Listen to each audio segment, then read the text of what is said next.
ভাই ও বোনেরা, এখন যা শুনবেন মন দিয়ে শুনবেন, চোখ বন্ধ করে কল্পনা করুন, কারণ একদিন এই দৃশ্য আমাদের সবার জন্য বাস্তব হবে।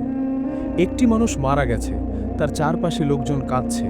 কেউ বলছে সে খুব ভালো মানুষ ছিল, কেউ বলছে কত ক্ষমতাধর ছিল সে। কিন্তু কিছুক্ষণ পর সবাই চলে গেল, কবরের মুখ বন্ধ হয়ে গেল, চারদিকে শুধু অন্ধকার, নীরবতা আর ভয়। ঠিক তখনই কবরের ভেতর বাতাস ভারী হয়ে আসে। হঠাৎ করে দুজন ভয়ঙ্কর ফেরেশতা হাজির হয়, চেহারা এমন যা দেখলে শক্ত মানুষও কাঁপতে থাকে। তারা বজ্রকণ্ঠে প্রশ্ন করে, তোমার রব কে? যে মানুষ দুনিয়াতে নামাজকে অবহেলা করেছে, যে আল্লাহকে মনে রাখেনি, তার জিহ্বা আটকে যায়, সে উত্তর দিতে পারে না। দ্বিতীয় প্রশ্ন আসে, তোমার দিন কি? সে চুপ করে থাকে, ভয়ে তার আত্মা কাঁপে। তৃতীয় প্রশ্ন, তোমার নবী কে? কিন্তু সে শুধু বলে, আমি জানি না, আমি জানি না। ঠিক তখনই শুরু হয় কবরের আযাব।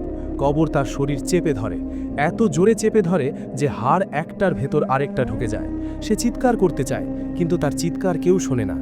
ভাই ও বোনেরা, এই আযাব শুধু গরিবের জন্য না, এই আযাব রাজাদের জন্য, যে দুনিয়াতে ক্ষমতার জোরে জুলুম করেছে, নামাজ ছেড়েছে, হারামকে হালাল বানিয়েছে।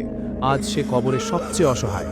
তার সাথে নেই কোনো দেহরক্ষী, নেই কোনো সম্পদ, নেই কোনো ক্ষমতা, আছে শুধু তার গুনাহ। হঠাৎ করে কবরের এক পাশ খুলে যায়, সে দেখতে পায় আগুন, ভয়ঙ্কর আগুন। এটাই জাহান্নামের জানালা। সেই আগুন থেকে আসে প্রচণ্ড তাপ, এমন তাপ যা দুনিয়ার আগুনের সাথে তুলনাই হয় না।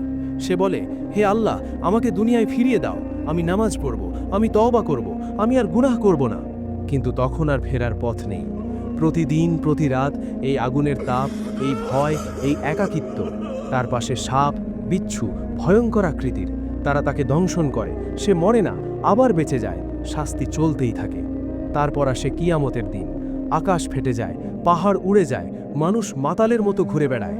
জাহান্নামকে টেনে আনা হয়, ৭০,০০০ লাগাম, প্রতিটি লাগামে ৭০,০০০ ফেরেশতা। জাহান্নাম গর্জন করে, আগুন শব্দ করে। সেই আগুন যেন বলছে, আজ আমি আমার হক নেব। যারা দুনিয়াতে আল্লাহকে ভুলে গিয়েছিল, আজ আল্লাহ তাদের ভুলে যান। সেদিন কেউ বলবে না আমি রাজা ছিলাম, কেউ বলবে না আমি তরুণ ছিলাম।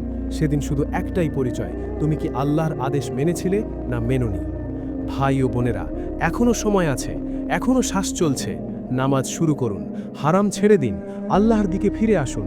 কারণ কবরের অন্ধকারে এই কথাগুলো মনে পড়বে, কিন্তু তখন আর কিছু করার থাকবে না।